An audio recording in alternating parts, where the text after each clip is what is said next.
I never looked at the learning process as something to enjoy. Maybe you just need to accept that you're just not good at that and that's just not for you. You're not going to be a grandmaster. If the result's going to be positive, that's great. But I'm thinking about, how much I'm growing by learning these things every single day. It's that comparison thing. When we compare ourselves with other people, often things go really, really wrong for ourselves in our minds, and it's a huge demotivator. And in my mind, they were born successful and I wasn't.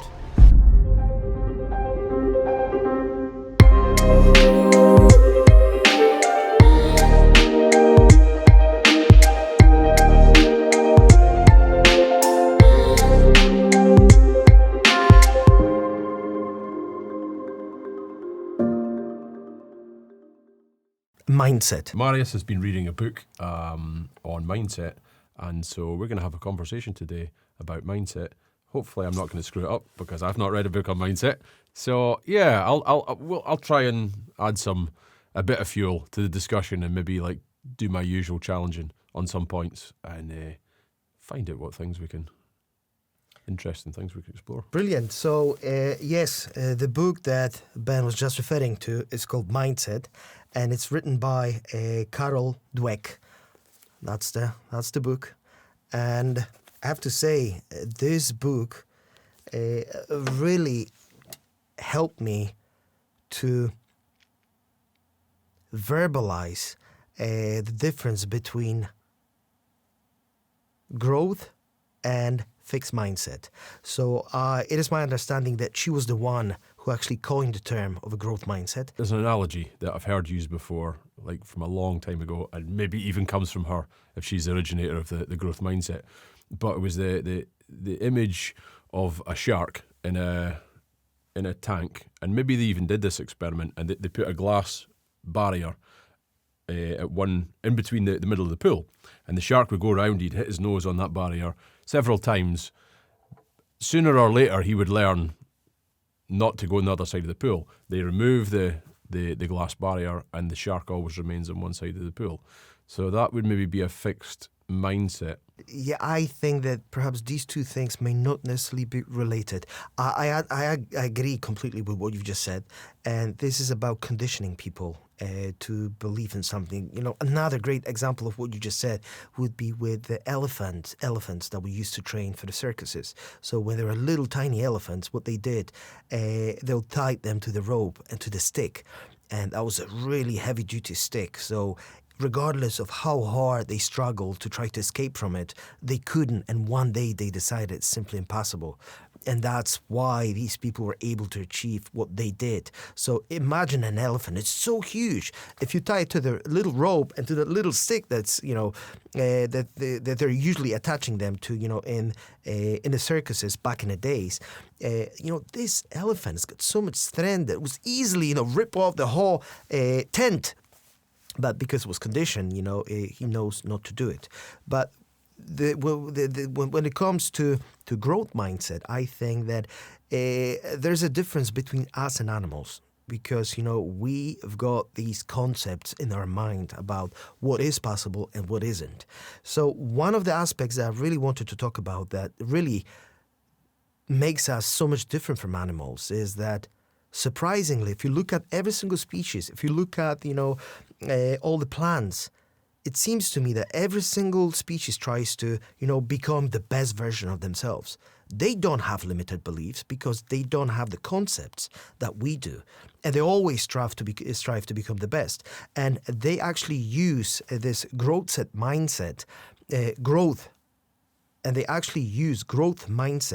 to become better and better. So the good example would be with animal who's hunting for prey.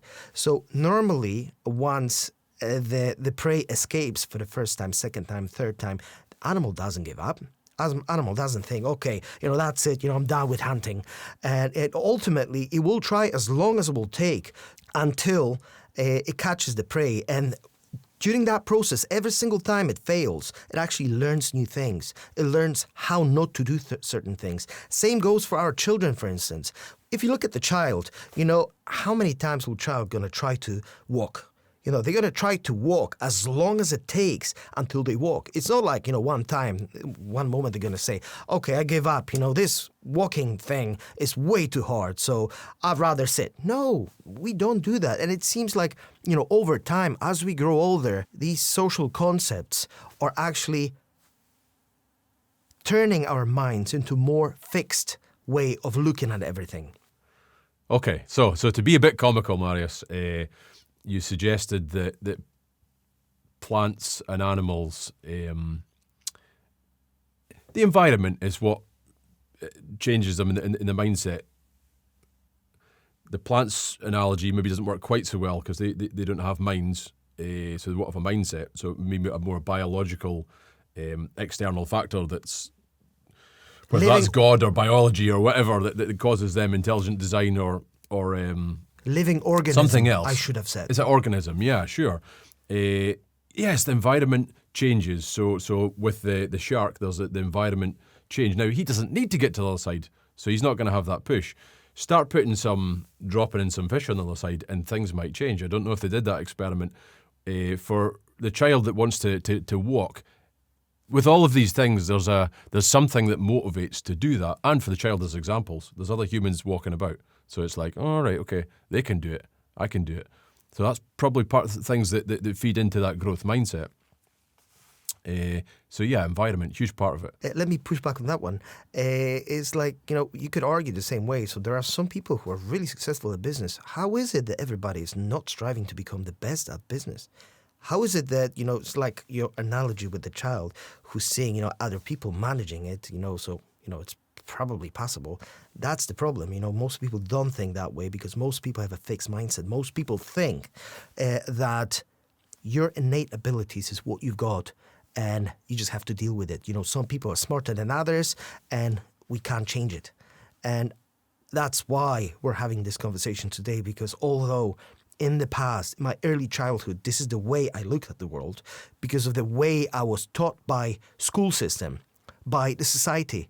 I was told that maybe you're just not as bright as other kids. You just have to accept it. And when I've seen other children, succeeding at the tasks that, seem to me unbelievable, that made me believe that I'm not good enough, that I just don't have it in me.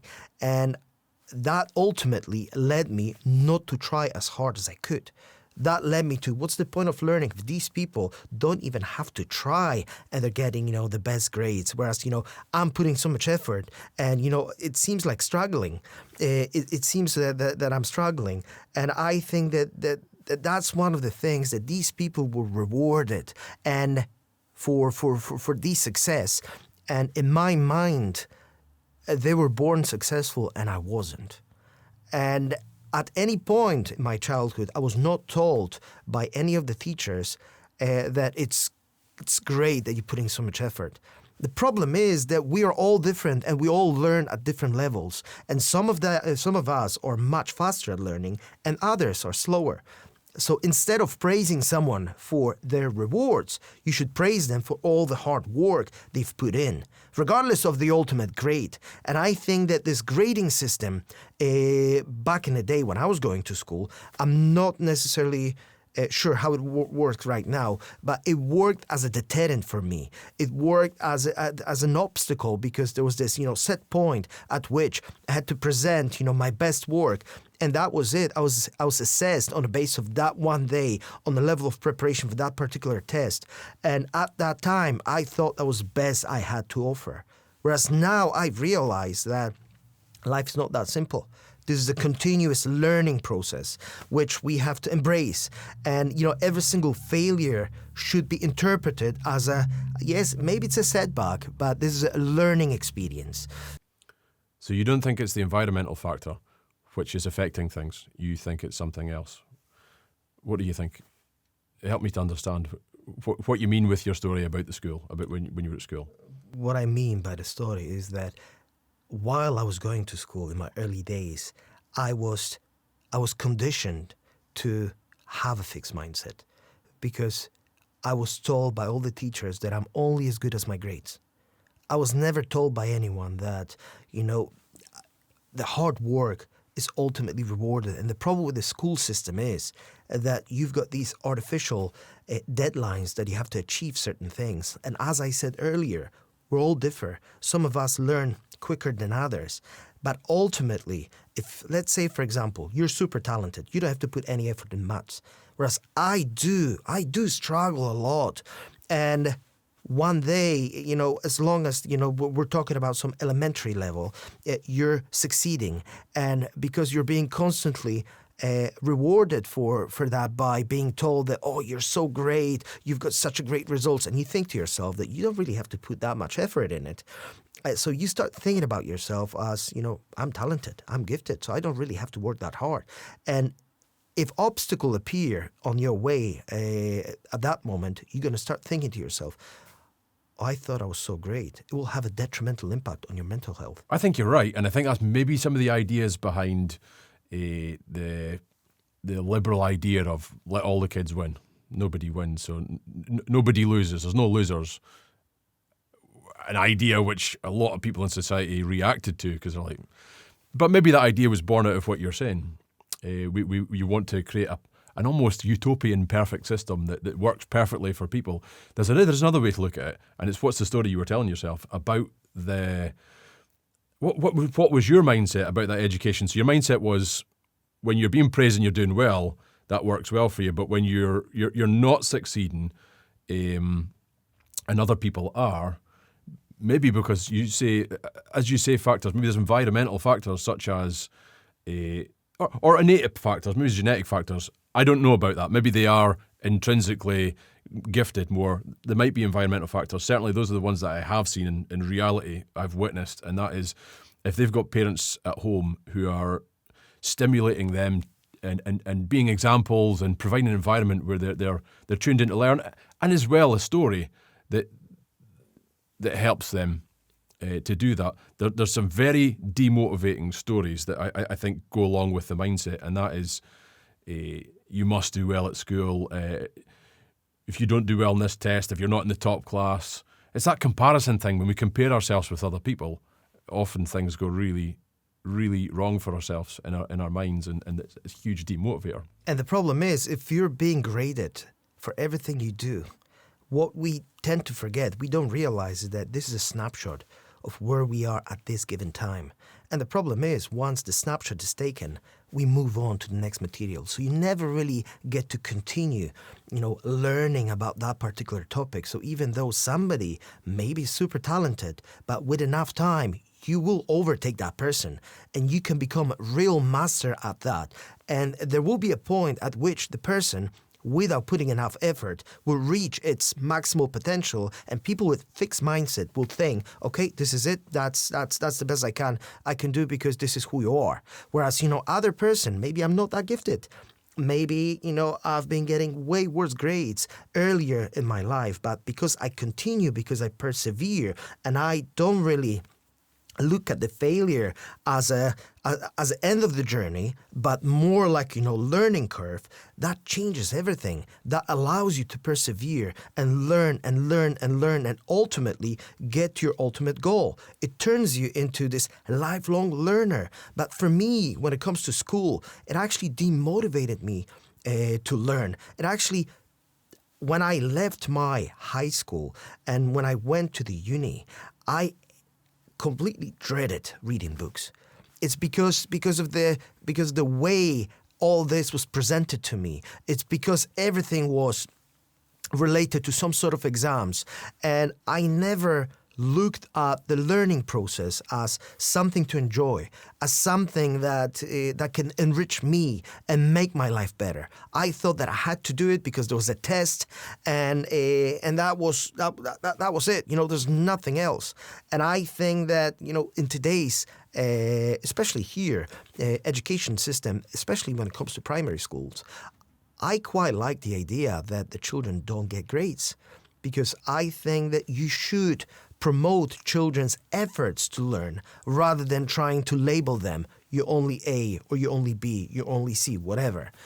Because that works as a demotivating factor. It works as a motivation if you're super bright, if you've got super results. But when you're not, it makes you think that you're inferior, when in reality, maybe you're just not as fast. maybe, you just need a little extra time, and ultimately you will reach and eventually, hopefully, overcome the barriers that you have, and perhaps, the innate abilities of other person who, on the face of it, seems, talented. So hard work always overtakes, talent in the long run, unless, the talent is combined with the hard work. Do you see any problems with changing a system from grading into a system? What is this other system that you're suggesting, where there's no grading and there's no this is and not you what I'm reward suggesting. hard work? Yeah, but that's the thing. We have to change the way of thinking in our young ones. So the teachers have to promote children putting enough effort, regardless of the ultimate outcome. So the problem that I've got here is that if somebody puts 10 hours into studying for something and still gets a horrible grade, they shouldn't be praising them or telling them, oh, you're a bad person because you fail, you're insufficient, and so on and so forth. No, they should be praised for all that work, and it should be reinforcing them to say, okay, maybe you're not there, you haven't got the grade, but you're not there yet. This is exactly what I was talking about earlier as well. This concept of not yet. So once you shift that, way of thinking, everything changes. Because in my youth, when I had any when I experienced any failure with any exams, I felt like a failure. I didn't feel like, oh, I'm not good at this yet. I felt like this is it. I'm not going to get any better because we have to move on, blah blah blah. And that actually permeated, into all the other aspects of my life. And at the time, I didn't realize that. Only now, in the retrospect, when I think about it, this is how I thought about it. And that's why I didn't start reading any books until I was, 26 years old? Which is devastating now. And I wish I knew then what I know now. But clearly, it's a learning process. It's a journey. So that's how I feel it. You still have got a problem, because I think that you're trying to divert and see if we've got a solution for that. We're not here to talk about solutions. At the moment, I'm talking about problems that I can see and problems that I've experienced. I'm not saying I've got any solution to this problem, but that's not what we're talking about today. Today, we're talking about mindset. And I think that I used what I said as an example. So the problem that you have, that I don't know if you realise you have this problem, you do and you don't. It depends how you want to do it. But if you want to make a persuasive argument, it needs to be persuasive. So you need to in order to persuade somebody, you need to kind of look at the things that they would argue against you. That's what a good persuasive argument does. And that's really difficult because it's big and it's huge and it's quite a complicated topic. Like, for instance, I'll argue for teachers. So what you're requesting from them is that they reward effort instead of grades. Now that's good, that sounds like a great strategy, but you've got practical implications there. So practical implications, it's quite simple. If you've got a lot of kids, it's fairly straightforward to grade the results. I say straightforward, it's not that straightforward, it's a hell of a lot of work. This is what a teacher sits at home and works and grades all these. When you get to university, you get separate people who are actually employed to read through all these essays and mark them. Because it's a lot of work. So even that system's quite challenging, but you're talking about a system where you're grading effort. But how do you know? Like, if you know the individual, it's much easier because you can see them and how much effort they're putting in. But to accurately... The problem that hard. I have... It's hard to grade effort. It's hard. It's a less exact science.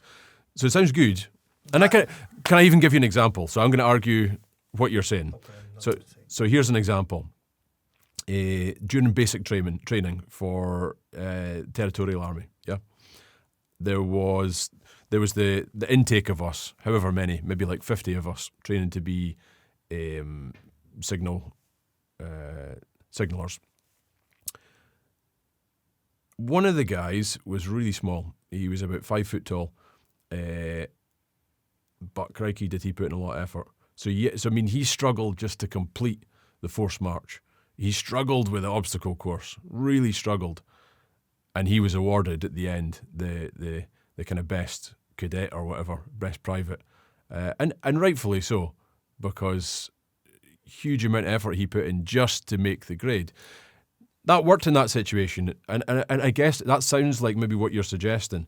Much better to praise the effort than necessarily the result, because other people did it and it wasn't so hard for them. Not only that, once you instill in children, this way of looking at learning process, you will see way more children succeeding. Because if the children are more keen on learning and they're not demotivated by, the fear of being, tested at every step of the way, is that they feel that they can grow. That at that point they can start focusing on, okay, if it's not fixed, if it's all up to me, every single failure can be interpreted as a learning curve. That means that sky's the limit. I can do everything.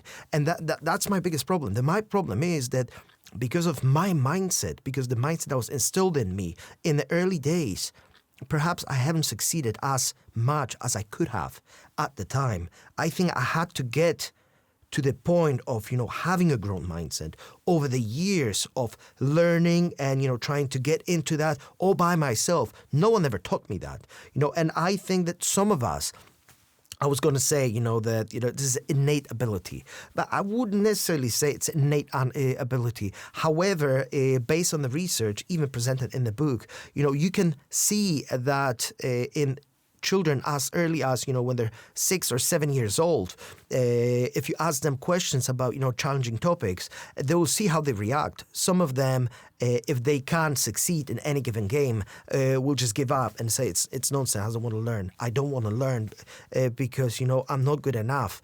Whereas others are like, yeah, I like a challenge, it was very educational. So it shows you.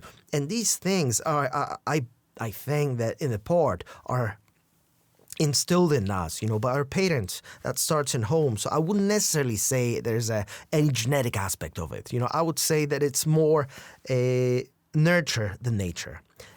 So with that premise, so let's move our discussion on. So part of the issue I had with what you were talking about is I think it's really complicated to look at a system and try and change the systemic. Like you were saying, there's a problem here systemically with the school and they should do this. And I think it's much more complicated than you give it credit for. However, if we both accept that a growth mindset is going to be a positive thing for a child or an adult, for a human, for an individual, if we accept that, how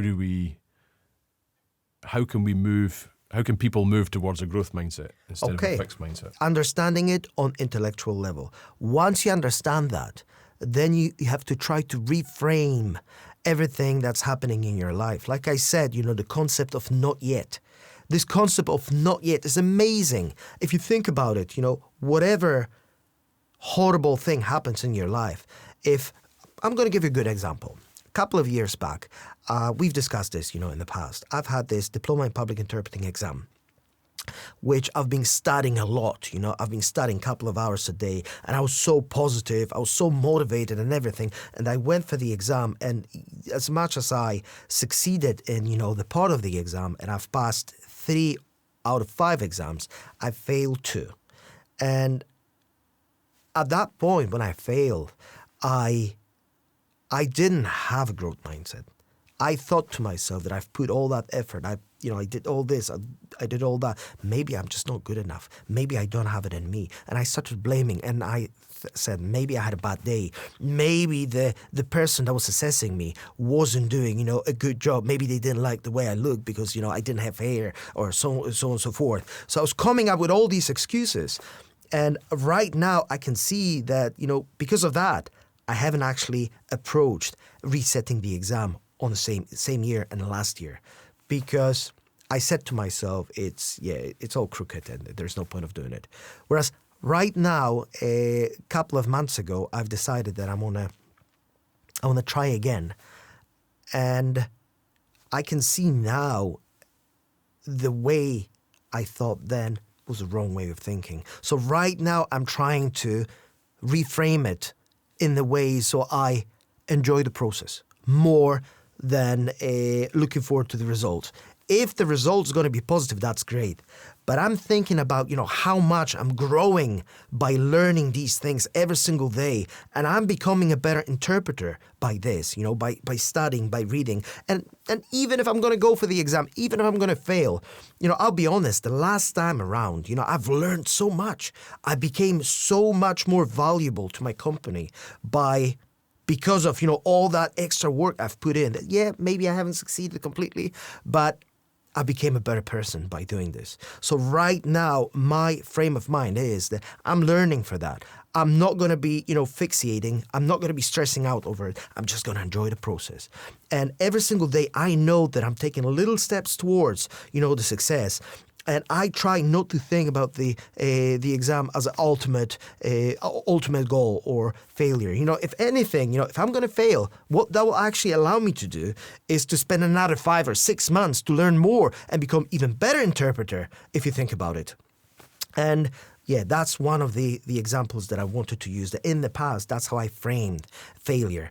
And now the way I look at it is completely different. It's not something that comes naturally. I think about everything, okay, I haven't completed it yet. But I know that if I put enough effort, even if it takes a year, 2 years, 3 years, I can do it. Eventually I'll do it. I just have to persevere and I have to, carry on working on it. Even as you're speaking there, I'm thinking about what you're saying and kind of thinking of my own thoughts and trying to think how I could express those. So the way I'm visualising it is, okay, let me try and bring my point out. So a fixed mindset, you're saying is a bad thing, and a growth mindset is a good thing. No, now I you see know what I'm saying. Okay. Some people can be extremely successful by having a fixed mindset, because they also praise, the hard work and everything. But in their minds, they don't normally believe that, there's a certain level that they can overcome. They strongly believe that they're super talented, super clever, and they associate themselves with these high achievers. So that's my Okay, point. let me explode it a bit to try and bring in some of the reality of the complexity there. Okay. People don't necessarily fall into a simple dichotomy of fixed mindset, growth mindset. People have all sorts of elements of fixed and growth mindset within themselves in different areas. We haven't got to that yet. That's why I haven't mentioned it. Sorry. So, in a way, the fixed mindset has a cost, potentially. It's the way I see it. And so the example that you gave, and lots of people have failed stuff before. I failed the driving test, and like every time I do it again, it's going to cost me money. There's a cost involved. So at some point, sometimes people, how I think they get to that fixed mindset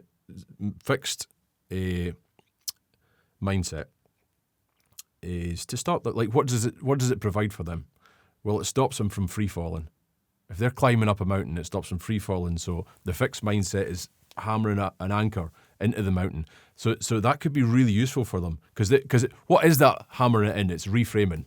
You're reframing it. It's like, and there's a negative aspect. You could look at the really negative ones like, thinking that's for those clever people. I'm just gonna have this fixed mindset, and you can see the slippery slope. They're going to be a bin man when they're older. How many times did you hear that when you were at school? I heard it a few times. So they're never going to try and push themselves. They're not going to try and write a book or lots of people you see that are just switched off from learning from different stuff, fixed mindset. However, at that point, it might have been quite useful for them. I think what we need to learn is sometimes maybe you need to have a fixed mindset, but then sometimes you need to have the bravery to pull that peg out and keep climbing. And that's a growth mindset. Am I right?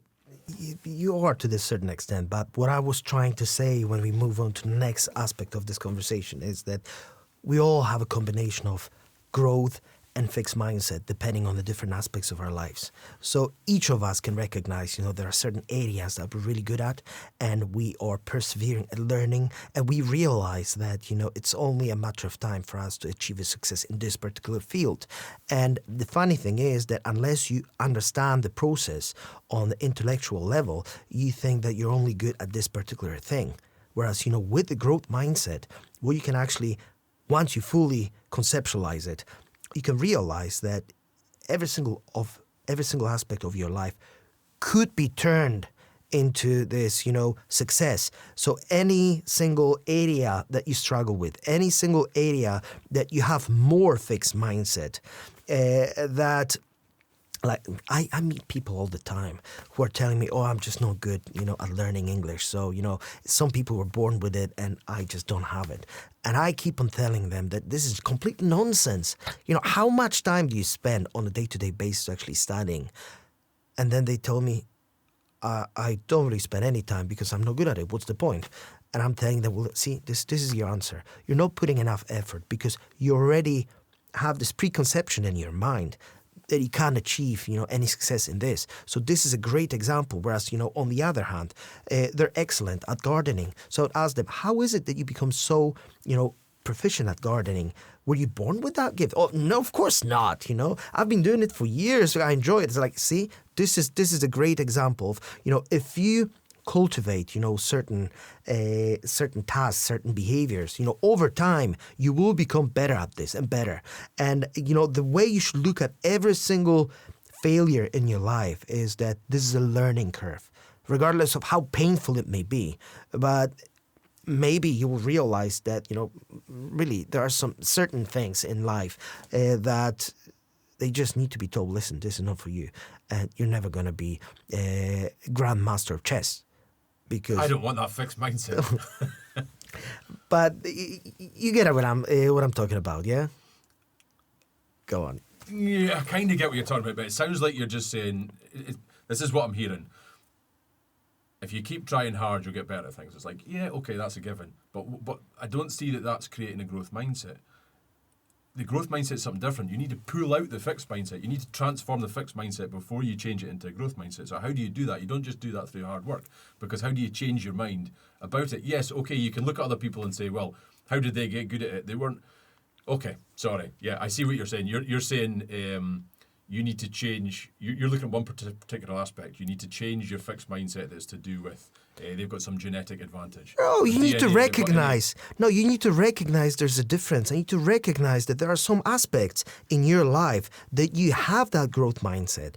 And you can think about, okay, how I behave, how I act in that particular area of my life. And then you can start to think, how would my life look like if I was to apply the same methods that I'm applying, to these particular areas, if I was to apply them to other aspects of my life that I'm not that talented at, but I do feel that, there would be a value in me learning and becoming better at these tasks. That's what I've tried to say. So once you understand that we both, well, not all of us, have this both, positive and negative mindset in us, depending, on different areas of our life,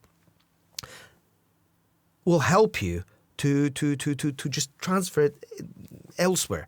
So it's all about, understanding, the way it works and the concept of not yet. I'm trying to reinforce that because it seems to me like you're not hearing me. That, every single time when you do not succeed at something, you should start thinking about it in the way, I haven't succeeded yet. So with my old mindset, with the analogy that I've used, with my exam, I would have never attempted it again because I would say I'm just good enough. And these people don't know what they're talking about because, looking at other interpreters, who were there, I just knew that I was better than, many of them, but some of them managed to pass. Okay, but there's a conflict in what you're saying. There's an illogical aspect to it, and that illogical aspect is you're saying in one hand you're giving and you're taking away. So in one hand you're saying maybe you just need to accept that you're just not good at that and that's just not for you. You're not going to be a grandmaster. So in that mindset you're just expected to have a fixed mindset, but in this other mindset you're expected to just look at somebody else and look at how good they are and look at other things you've done good and try and apply your skills and abilities that you have there and try and just take it over here. And no, it's so about attaching a meaning. You have to, decide, how important any given area of your life is. And then you still, first of all, once you understand the growth mindset, you will know that you can apply it to any area of your life that you want to. But you first of all have to understand that it's possible. Whereas my problem is that many people who already have a fixed mindset, there are certain areas they would like to become better at, but because of their way they think that, I'm only, that intelligent, and I won't be able to understand these things. That's preventing them from exploring and cultivating that particular hobby or area in their life. I'm not saying that you can become an expert in anything. You could technically, but you have to decide what's important to you. So if you feel that becoming a grandmaster at chess is really important to you, yes, absolutely apply growth mindset to that area of your life. But I'm not saying that you have to become, a master of every single thing, because we only have 24 hours, in the day, and we can't really become a master at any single task. But what I'm saying is, once you conceptualize, the idea, it is really it's easy, but it's not simple to apply in whatever area of your life you want to. How do we do that then? What are this technique? Other than just looking at your other successes in life and kind of saying, well, you managed to do it there, do it here. What techniques? So you're saying like you need to understand first of all how mindset works. Yeah, and that's the first thing. And the other thing is you have to be mindful of your thoughts. You have to try to listen to what your mind is telling you. Because oftentimes you will see that your mind is telling you so many negative things, that this is, this bad angel that sits here and telling you how inadequate you are and how horrible you are, and you're always trying to compare yourself to everybody else. Whereas in reality, so first of all, when it comes to growth mindset, you have to understand that the life is a journey. And once you'll understand that the best thing that can happen to you is to become a lifelong learner, that way this positive growth mindset will be instilled in you. And that way you will start learning and seeing, enormous, achievements and progress in your life. Of course, not overnight.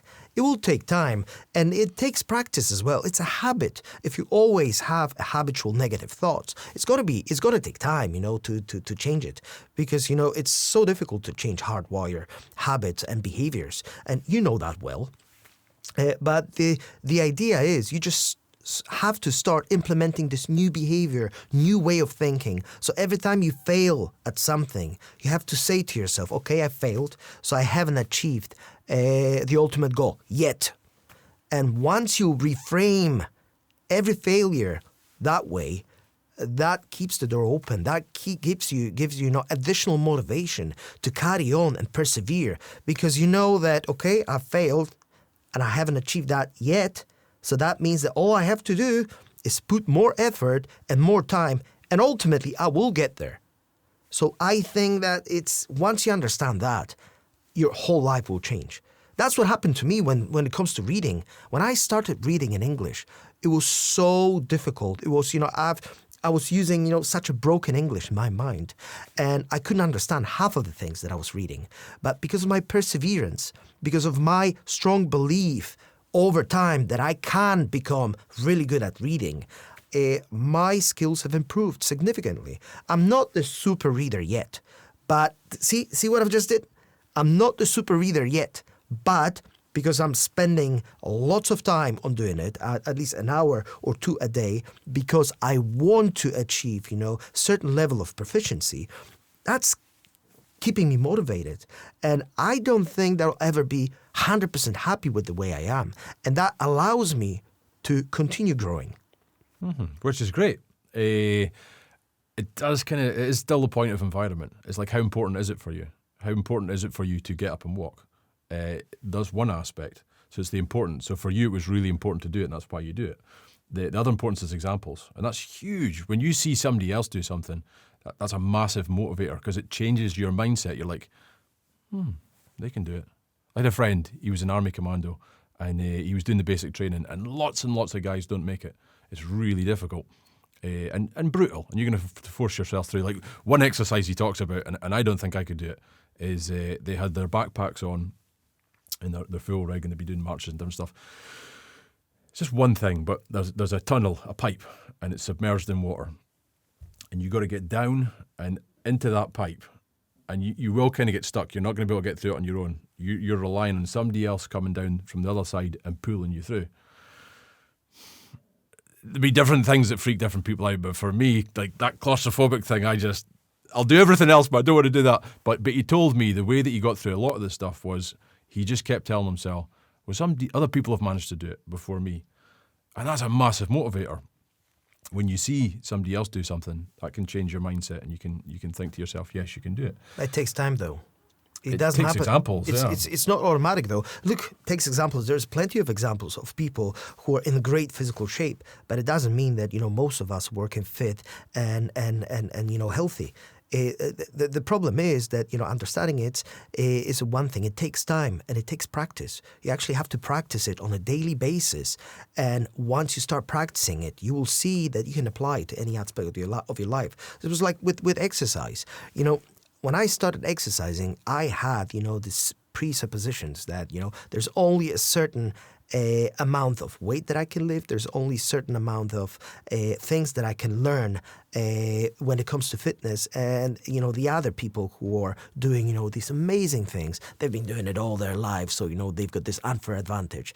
And now my thinking is completely different. What I want to do, I want to learn challenging things. I want to learn things that are difficult, like, walking, handstand walking, for instance. That was something that I really wanted to learn.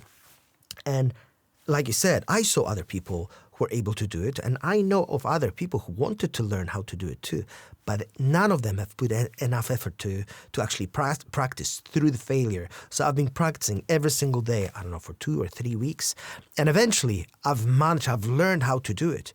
But it took so many failures that most people would decide to give up. People with fixed mindset would think about that way. So that's one of the examples that, I've had my growth mindset when it comes to my fitness for quite a few years, but I haven't had that when it comes to learning new things, especially when it comes to exams.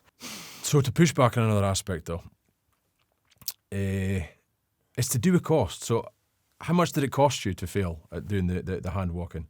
It didn't cost that much.